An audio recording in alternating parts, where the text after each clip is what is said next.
ಮಾ ನನ್ನ ಕೈಲಿ ಆಗ್ತಾ ಇಲ್ಲಮ್ಮ. ಹಾ ಆಗಲ್ವಾ?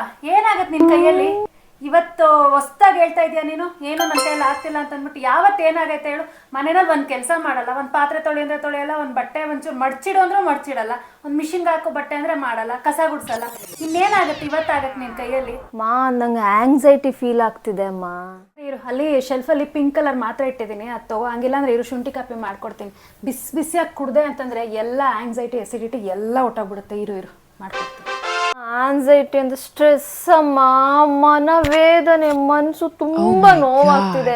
ಸಾಕ ಇಲ್ಲ ಇನ್ನ ಎಕ್ಸ್ಪ್ರೆಷನ್ ಏನಾದ್ರು ಕೊಡ್ಬೇಕಾ? ಮನಸ್ಸು ನೋವಾಗ್ತಿದೆ, ನಿನ್ಗೆ ಅರ್ಥ ಆಗ್ತಾ ಇಲ್ವಾ?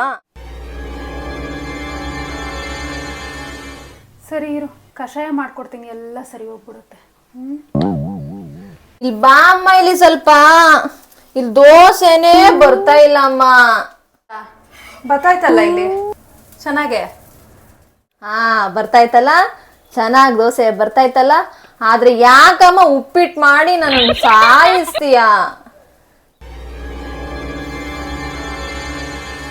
ಅಂಜು ಅಂಜು ಬಾಯಿಲಿ ರಿಮೋಟ್ ಏನೋ ವರ್ಕ್ ಆಗ್ತಾ ಇಲ್ಲ, ಒಂಚೂರು ನೋಡ್ಬಾ ಅಂಜು.